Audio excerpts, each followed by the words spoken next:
नमस्कार दोस्तों, मैं विवेक चौधरी हार्दिक स्वागत करता हूं अपने चैनल एसएससी का तूफान पर। आज रीजनिंग में आपकी जो ब्लड रिलेशन की दूसरी क्लास लगी है, इसमें कुछ थोड़ा बड़ा टाइप के क्वेश्चन रखे गए हैं। जैसे कि एक इसमें 3-4 लाइनों का एक प्रश्न है और उसके अकॉर्डिंग 3 क्वेश्चन पूछे गए हैं। आपने अगर इसका सिटी अरेंजमेंट सही बना दिया तो आपके तीनों प्रश्न सही अच्छे हो जाएंगे। ठीक है, चलिए हम प्रश्न को शुरुआत करते हैं। इसमें लिखा है एम बी की माता है। तो सबसे पहले हम 3-4 लाइन खींच लें, क्योंकि यहाँ पर पीढ़ी दर पीढ़ी हम उनको बिठाते हैं। पुरुष को प्लस और महिला को माइनस चिन्ह रखे, है ना। एम बी की माता है, एम किसी की माता है तो एम को हम थोड़ा ऊपर लिख दें। एम माता है मतलब महिला है। किसकी माता है? बी की। तो बी जो है इसकी एक पीढ़ी नीचे रखी जाएगा या रखी जाएगी, क्योंकि उसका जेंडर अभी क्लियर नहीं है, मतलब उसका पुरुष या महिला होने का भी पता नहीं है। ए एन के पिता है, ना तो अभी इसमें ए आया ना भी एन आया, तो इस लाइन को अभी हम इग्नोर करते हैं, आगे पढ़ते हैं। एन बी का इकलौता भाई है। एन जो है इकलौता भाई है, मतलब इस बी का कोई और भाई नहीं है, ये स्वयं बी भी उसका भाई नहीं है। ठीक है, तो एन बी का इकलौता भाई है, तो 100% बी क्या हो गई? एक लड़की हुई जिसका एकमात्र भाई एन है। दोनों ही किसके संबंधित है?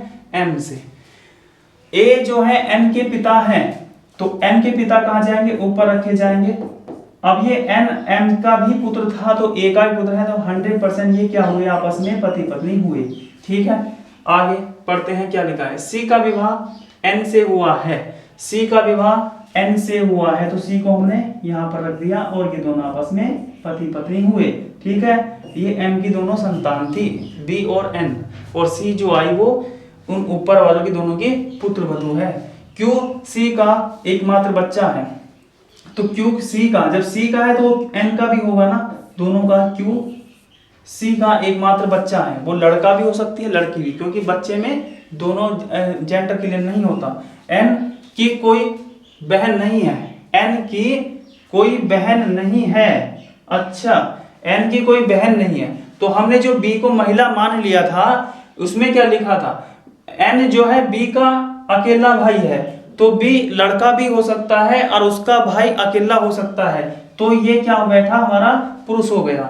एन की कोई बहन नहीं है, तो एन के पड़ोस में कौन था? बी बचा था, वो उसका जेंडर क्लियर हुआ, पुरुष। जे ए के पिता है, तो जे एक लाइन ऊपर रख देंगे।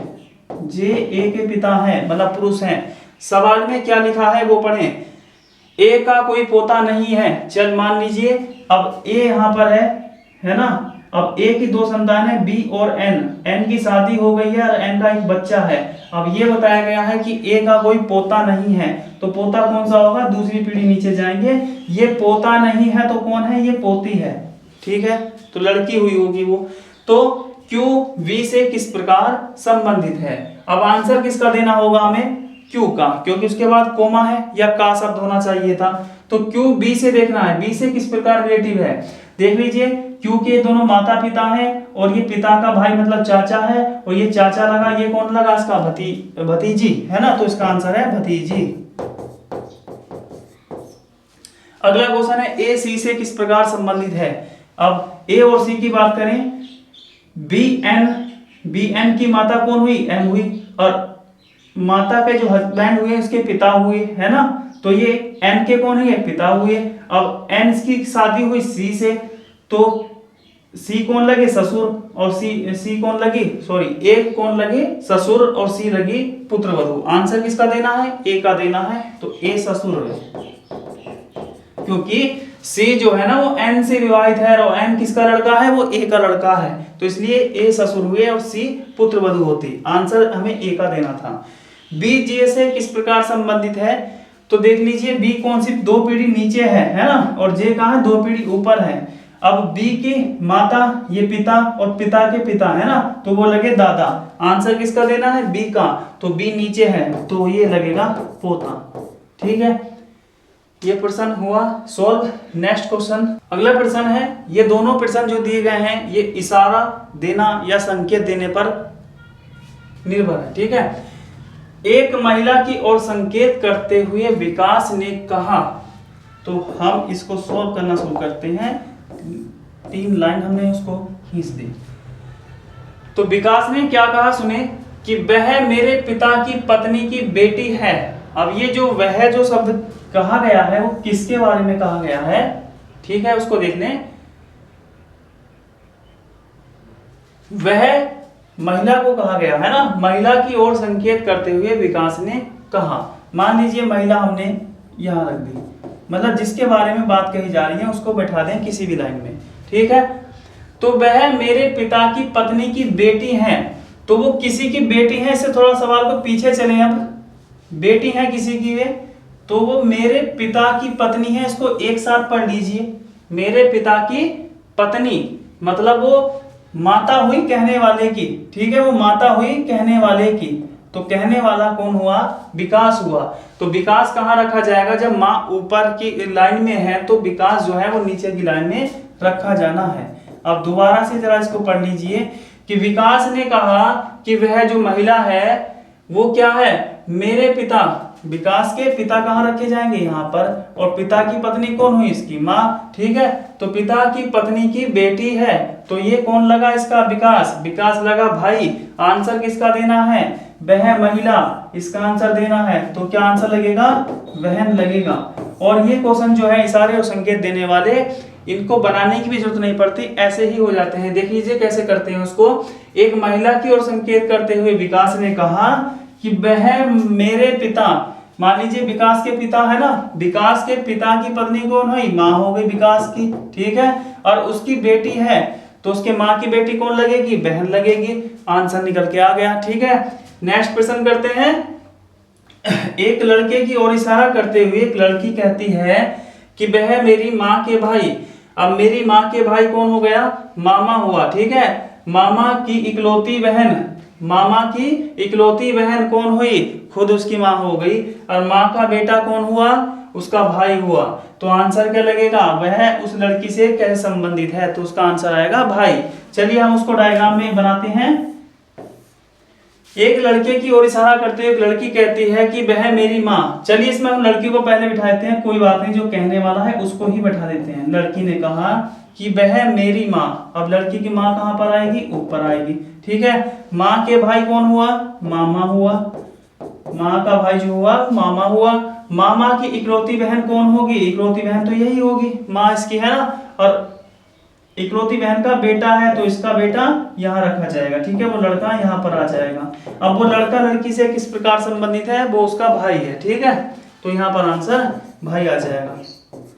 तो इशारे और संकेत वाले लाइन पढ़ के ही आंसर देने की चेष्टा करें। चलिए अगला प्रश्न सॉल्व करते हैं। क्या है? एक महिला की ओर संकेत करते हुए साइमन ने कहा। चलिए हम सबसे पहले एक दृष्टि से हमको ऐसे ही प्रश्न का सॉल्व करते हैं, उसके बाद अगर अन्यथा ऐसे नहीं आ पाता तो हम लाइन खींच के उसको करेंगे। एक महिला की ओर संकेत करते हुए साइमन ने कहा कि वह मेरे पिता। अब देखिए यहाँ वह कौन है? वो साइमन है। तो साइमन मेरे पिता की, साइमन ने कहा कि मेरे पिता की एकमात्र बहन। अब साइमन के पिता की एकमात्र बहन कौन हुई? उसकी बुआ हुई, ठीक है। साइमन की कौन हुई? वो बुआ हुई। यहां पर हमने लिख दिया साइमन की बुआ। बुआ की पुत्री है, मतलब वो फुफेरी बहन है ना। तो वह महिला साइमन की क्या लगती है? वो फुफेरी बहन लगती है। चलिए इतना आसान प्रश्न करने की आपको कराने की कोई जरूरत नहीं है, वो हमने इशारे या संकेत की वजह से हमने इनको लिख लिया था, ठीक है। या उनको हम लाइन पर कर सकते हैं। उसको हम एक महिला की ओर संकेत करते हुए साइमन ने कहा कि वह मेरे पिता की एकमात्र बहन की पुत्री है, तो यहाँ पर लिख दिया साइमन। और साइमन के पिता कहाँ रखे जाएंगे? ऊपर। और पिता की बहन मतलब उनकी बुआ यहाँ पर रखी जाएंगी है पड़ोस में पिता के। और उनकी पुत्री है, तो पुत्री कौन है? वह महिला। तो वह महिला यहाँ लिख देंगे। महिला किसी इसी श्रेणी में आ रही है, मतलब वो है तो बहन, लेकिन बुआ की लड़की को क्या कहते हैं? फुफेरी बहन, ठीक है। मोहन नंदिनी की ओर, अगला क्वेश्चन है, मोहन नंदिनी की ओर इशारा करते हुए बताता है कि वह मदन की बहन। चलिए इसको हम डायग्राम में बना देते हैं। मोहन नंदिनी की ओर इशारा करता है और बताता है कि वह मदन की बहन। वह कौन? नंदिनी, ठीक है। नंदिनी, तो नंदिनी को हमने यहाँ पर लिख दिया और उस लाइन को पढ़ेंगे। ये हो गया वह मदन की बहन संगीता के भाई की पुत्री है। किसकी पुत्री है? संगीता के भाई की। तो संगीता यहाँ लिख दिया और संगीता का जो भाई है वो यहाँ पर लिखा जाना है, ठीक है। तो मदन की बहन संगीता। अब संगीता का भाई कौन हो गया? मदन हो गया। तो मदन यहाँ हो गया, ठीक है। अब ये बताना है कि देखो मदन, संगीता के भाई मदन, ये तो नहीं कहा कि वो मदन की ही पुत्री है ना, कि वह मदन की बहन मान लीजिए मदन यहाँ पर है, उसकी बहन यहाँ पर है, और संगीता के भाई की एकमात्र पुत्री है, तो संगीता का हो सकता है कि एक भाई और हो, है ना, वो उसकी भी पुत्री हो सकती है और या वो मदन की भी पुत्री हो सकती है। दो कंडीशन इसमें आ रही है। तो नंदिनी मदन से किस प्रकार संबंधित है, तो नंदिनी जो है वो मदन की या तो लगेगी पुत्री, और अगर वो चाचा हुआ तो तब लगेगी वो भतीजी। तो इसके दो आंसर हैं, ठीक है।